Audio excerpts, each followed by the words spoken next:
My name is Katharine Gerbner. I am an associate professor of history at the University of Minnesota. Well, thank you for joining us. As I said, today we're going to be talking about your book, Christian Slavery, Conversion, and Race in the Protestant Atlantic World. And if you could maybe give us an overview of what the book is about and how you came to write it. Sure. Well, the title is pretty demonstrative. Christian slavery, it's about the relationship between Christianity, Christian churches, and the institutionalization of slavery in the Americas. And I make a few kind of big arguments. One is that Christian missionaries played a really important role in trying to kind of accommodate the Christian theology to the slavery that they found in the Americas. A second argument I make is that if we want to understand the emergence of race, like especially whiteness, white supremacy, we actually have to understand the history of religion, because I look at this transitional period where before there was white supremacy and before whiteness existed as a category, slavery was justified through religious terminology. So one could enslave quote unquote heathens, but not other Christians. And so I look at this really important connection between religion and racial formation. And then I'd say the third major argument that I'm making has to do with another side of religion, and that's the role that religion played for enslaved and free people of African descent, who frankly had to fight really hard to become Christians, because so many, and this is a part of the history that there's so little focus on, right? In the early colonial period, it was actually very difficult for enslaved people and free Blacks in the Protestant colonies and the British colonies to become part of Christian churches, because Protestant slave owners were afraid that if you became Christian, then you would become free. And so there's this, in my opinion, untold story of the struggle that people of African descent went through to become part of Christian churches, and so the role that religion played for them. And so those I think are the three main things I'm trying to sort of say. And I can talk a little bit. I realized I didn't say why I came to this project, but I'm happy to go into that as well if you'd like. Sure, I think that's always interesting. So if you would how did you come to this topic? Yeah, so I came to the topic through the lens of the Quakers. I grew up in Philadelphia. I went to Quaker school, and so I was always taught about the history of Quakers and abolition. So, Quakers being sort of the center of the story of the fight against slavery. And when I started doing historical research, I began by trying to understand that history better. And I went to, what I thought was the beginning, which was this first anti-slavery protest of 1688 that was written by Germantown Quakers in what was then outside of Philadelphia. And what I realized was that, of course, it was actually rejected by the majority of Quakers in Philadelphia. And, I thought to myself, how come this is not what I learned growing up, going to a Quaker school? And is there a whole nother story here? And of course, there is a whole nother story there. And so I followed the sources. I followed the Quakers from Philadelphia to Barbados, and looked at the role that early Quakers, like the Quaker founder George Fox, played in trying to figure out how to resolve what they recognized also was a tension between the institution of slavery that was developing in the colonies and then their religious convictions. And so this was sort of the driving question that brought me into the research, and it really came from an element of kind of surprise and feeling like I had not been taught the full history of even the denomination where I went to school. Yes, I was very surprised by that chapter as well. When I got to it, I was like, oh, wait, this isn't what I have always thought about the Quakers. So I think before we get into that in a little bit more in depth, I think it's probably important to kind of define the parameters of what you call Protestant supremacy and how that was different than white supremacy, but ultimately functioned kind of the same way, correct? Yes. Thank you for bringing that term into the conversation, because I realized I didn't use that specific term in my first answer, but that is a really central term in the book. I make this argument that before there was white supremacy, there was Protestant supremacy. And you're right, it did function in some similar ways, right? White supremacy functions to justify slavery because you say, oh, well, these people are not white, therefore, they are below us, therefore they can be enslaved, but we can't. But you look back into the 1700s, people didn't call themselves white, right? And so I was reading the law books, I was reading baptismal records. How are people referring to themselves and how are they justifying enslaving other people? And in the British colonies, right, these are primarily Protestant colonies. The Church of England is established in many of them. In other places, it's other Protestant denominations.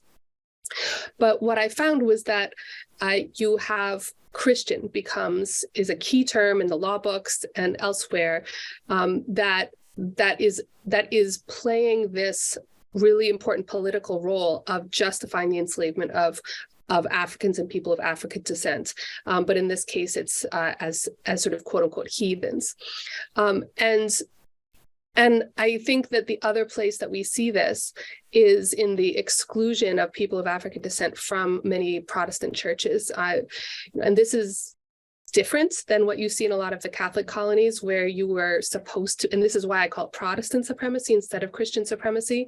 In most of the Catholic colonies, you're supposed to be baptized into the Catholic Church as sort of the process of your enslavement. Now, this did not mean that this always happens, but it was at least the letter of the law was that you were supposed to be part of the Catholic Church. And as you were enslaved in the Protestant colonies, partly because of the history of the Protestant Reformation and the ways in which many Protestants associated Protestant lands as beacons of freedom, there was more hesitation on the part of Protestant slave owners to bring enslaved people into Christian churches. It was a much more sort of exclusive church environment. And there are also bureaucratic reasons. There weren't as many well-developed missionary organizations in Protestant nations compared to some of the Catholic nations. But I won't get farther into the weeds than that for now. Well, and I think that one of the things that kind of jumped out at me as far as this Protestant supremacy came out is this how the planters, the slave owning class, used it to justify, as you said, their difference, but also their power and mastery. So you can see how that can then shift, and maybe you can talk about how that shift happens generally, because we'll get into a little bit more specific, from going from Christian to white. Yes. So I saw this shift happening. So as I mentioned before, I read through the legal records and the baptismal records. And what I realized, and I focused in here on Barbados, but you can kind of look at any colony and you'll see a similar trajectory with some small differences, was that even though most Protestant slave owners did not want they forbade enslaved people from being baptized as in the church. There were always a few exceptions, and over time, a very, very small but I think significant population of enslaved Protestants, and then some who managed to gain their freedom, free Black Christians, emerges by the 1690s in Barbados. And this is exactly, as soon as there's sort of a tipping point in the number of free Black Christians, I think what happens is that the slave owners realize that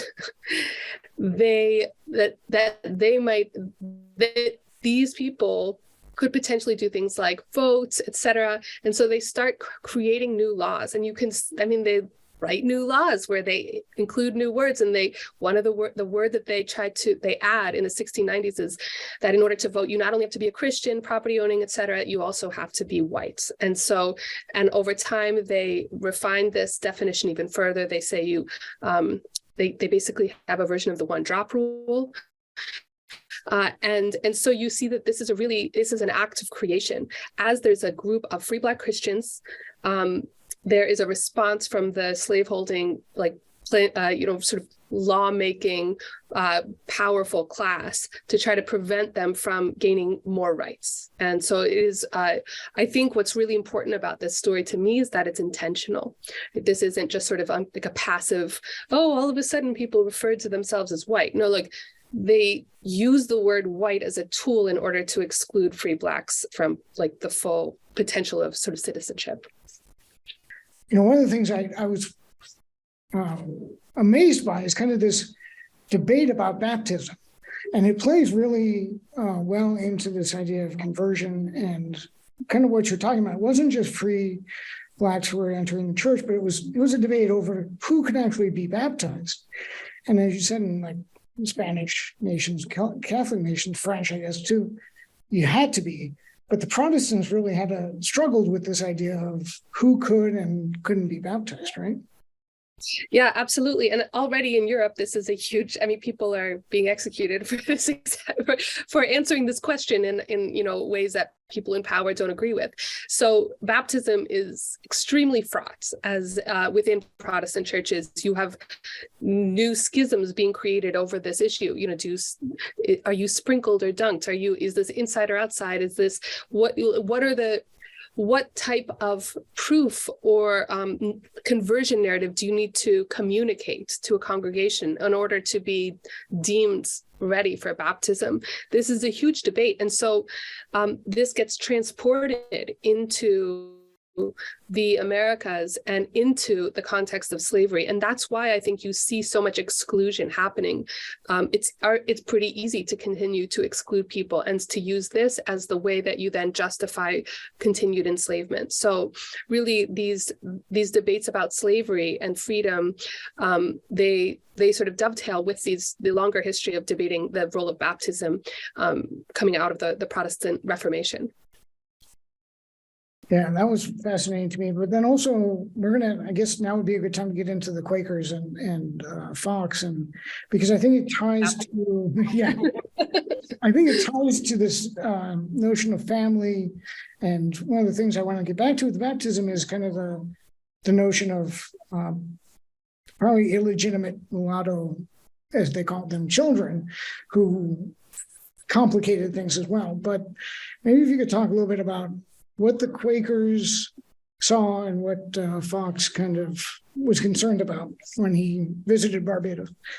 Yes, because, right, like going into this, of course, I'm thinking of Fox as being primarily a advocate for radical equality. And so what was surprising to me was the way that he responded to, he visited Barbados in the 1970s, in the 1670s. And this is the first time he's seen a slave society firsthand. And, to give a little context, the Quaker population on Barbados was nearly completely made up of slaveholders, all but four, we know from a census. And so he arrives, the congregation is a slaveholding congregation, and he tries to think about how does he respond to this? And what I think people might have expected was to say, we should all be equal, but instead he frames his response as a problem for the Quaker family, and he talks about, very similar to sort of mainstream English thinking about, the family is a little commonwealth, or like, and who has the authority in the family. Everyone should be included within sort of this ideal sort of family worship. His problem with Quaker slaveholding in Barbados isn't that there are enslaved people, it's that the enslaved people aren't included in worship services. And he sees this as a major issue, both for the sort of the piety of the husband and the wife, right? Like but also he sees sort of, he criticizes enslaved behavior and says that this is also can be explained as being excluded from sort of the pious heart of this family. And so the entire framing is about bringing the enslaved people into the Quaker fold, but it's not about making this society more equal or criticizing slavery as an institution. Right, and I think the thing that that whole notion of slavery is fine as long as you don't have to be physically equal in a physical world, kind of like you can have mastery in slavery as long as you're spiritually equal. And that distinction kind of blew me out of the water, because the family tied to that seems incredibly relevant today, but also I just saw it as an origin story for some of the narratives that continue throughout kind of post 18th century, right?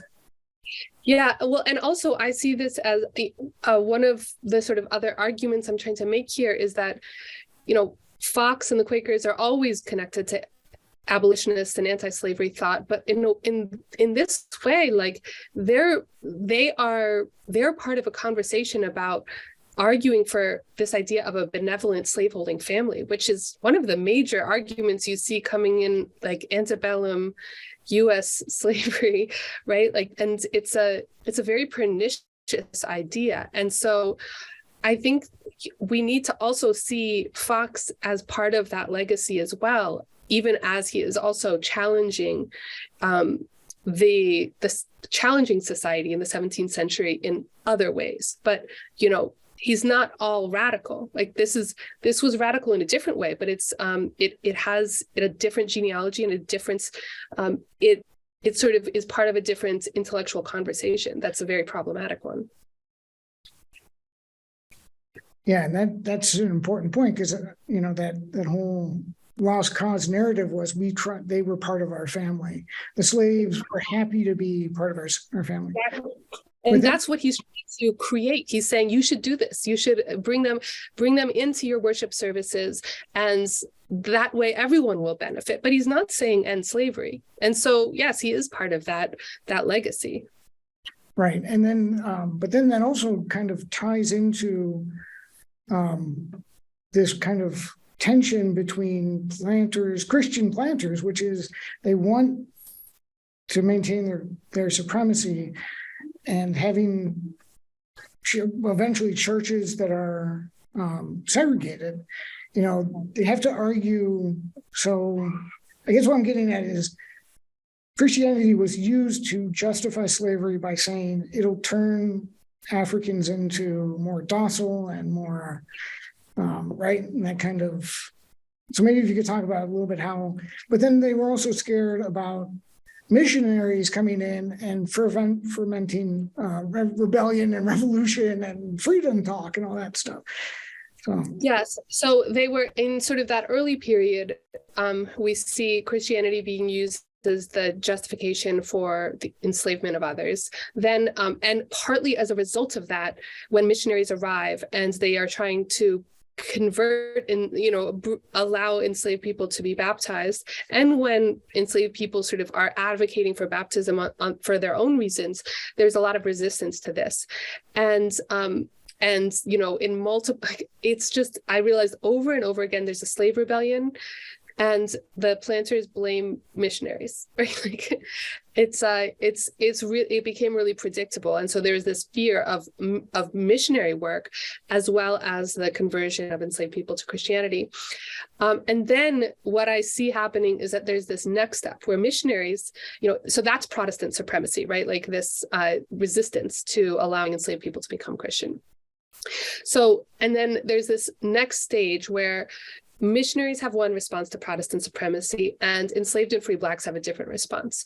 Missionaries respond by trying to make this argument that you were referring to before. A Christian slave is a more obedient, more docile slave, right? So this again is part of a pro-slavery propaganda. It's not actually true, right? But this is what they're trying to convince slaveholders to allow conversion.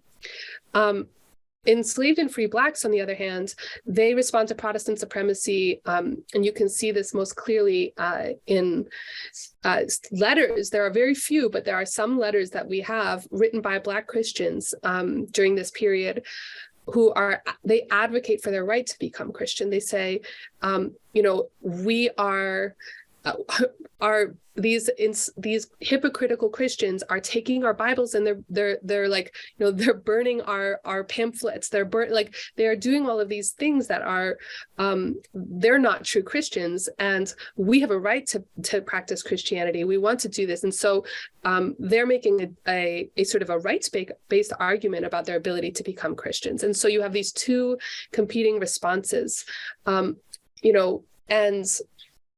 they both have their own histories. Unfortunately, the missionaries' legacy is partly in creating pro-slavery Christianity, because they tried so hard to try to convince slave owners to allow slave conversion that they end up kind of making really robust arguments for this idea of the benevolent family. I mean, it's ironic, but I think it's sort of, to me, it's a lesson about, be careful when you think you're advocating for something good, you can't,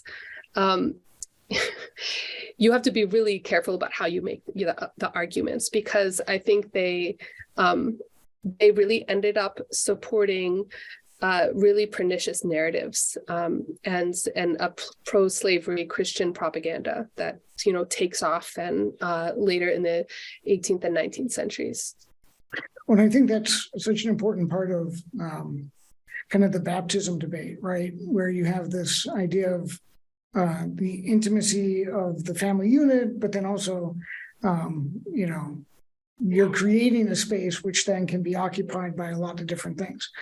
But then I also was noticing in the book that a lot of the missionary work were competing forms of Protestantism who weren't really concerned about slavery or African equal rights or what we would consider abolition. They were more concerned about Protestant domination of different ideologies.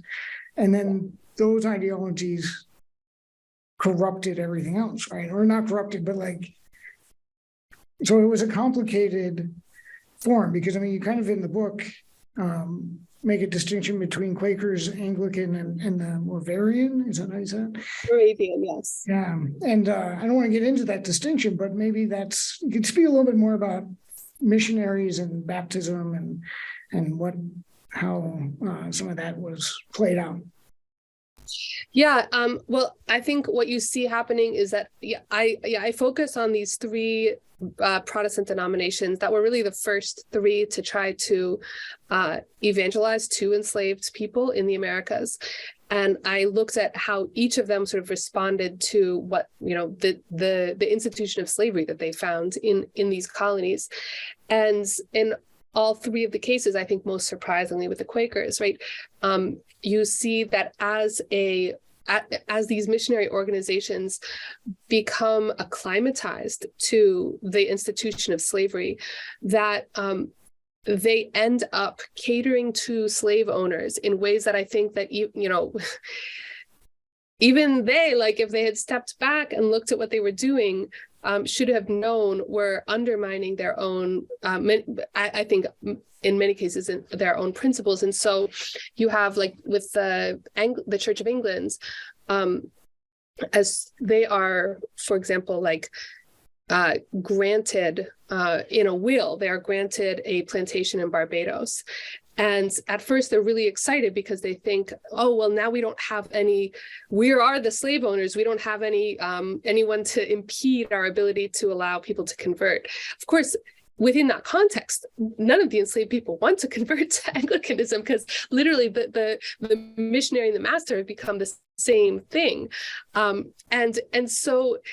But as a process, as sort of a result of this process, they also become insinuated into, protecting their property and their material interests. And so you can see the way in which this then this bleeds into the entire organization. And I think, to me, it's a lesson in the dangers of an institution sort of trying to even get involved in any way in something that is irredeemable, right? Like the institution of slavery. So you see that with all three denominations, that they become sort of deeply implicated, even as they sort of go in with what they think is sort of a benevolent mission, right? But they end up making a lot of really awful sort of concessions to slaveholders. Well, thank you for making sense of that very muddled question that I tried to ask. I think the way I would kind of like to wrap it up is this, what you said, which was, I think, one of the better parts of the book as far as like surprising to me was the agency that free Blacks had to exert to become Christians, and maybe the motivations for doing that, and what the result of that was. Yeah, well, and this is also, I think, this is one of the most important parts of the argument for me as well, because I think another legacy of pro-slavery propaganda coming from like the antebellum period has given this sense that, you know, enslaved people were forced to become Christian, right? Like that this was and it's actually the opposite when you look at the early period, right? Like that this was an act of defiance in many ways. And so it flips this question about like, what would, you know, why would they want to sort of, you know, convert to the religion of their enslavers, right? Like this seems, so instead, this Christianity then becomes the thing, something that was being, you know, they were forbidden from being part of these congregations. Oftentimes, you see enslaved and free Blacks joining congregations that were at, you know, were critical of the slave system, and then they are most drawn to ones in which there is Black leadership within the structure of the church. So you see that, especially when you get to the history of the Moravian Church. This is a small denomination. They were very active in the Caribbean, and there are some amazing records where we actually can understand a little bit more of the motivation of people joining this church. The letters that I was referencing earlier, this were written by Black Moravians who, you know, there's one by an African woman named Murata who she tells the story of sort of the religions she practiced in West Africa, and then, you know, she is enslaved and comes to Caribbean, and she like learns about the Moravians and is drawn to the theology. They are very they focus a lot on the blood and wounds of Christ, and they have an institutional structure that supports Black leadership. So like this is, you know, it's a place of community, it's a place of worship, it has connections with African religions, and, you know, you begin to see what that could have offered people at the time. And so it's, and this is the side of the history of sort of Christianity and slavery that I think is so important not to lose sight of. You know, I think a lot of my book focuses on the role that Christianity played in sort of institutionalizing slavery and justifying slavery, but that's not all that the religion was. And it's in these other histories that you see sort of, you know, you could say a long history of liberation theology and, you know, these aspects of Christianity that are also really important. But, you know, we have to see it all at once. And, you know, there's no simple answer to, you know, what is the relationship between Christianity and slavery. Right. And I think it comes back to that saying that's very popular right now that, you know, two things can be true at once. So we have it's complicated and both things were happening kind of simultaneously. If you had to kind of sum up everything and leave us with one idea, that would be what would that be from your research and argument, or where are you going next, maybe too, if you... Well, okay, I'll give you one thing that I think is really important. And that is oftentimes, you know, when we talk about the history of race, it's like this idea is like, oh, race isn't biological, it's a social construct. Sure. I would say what my research is trying to argue is that it's not just a social construct, it's a political construct. Race is a politics, and it was created for a reason by people who were trying to oppress other people, right? And in very specific circumstances. So I think that's a really important thing that I want people to understand coming out of the book.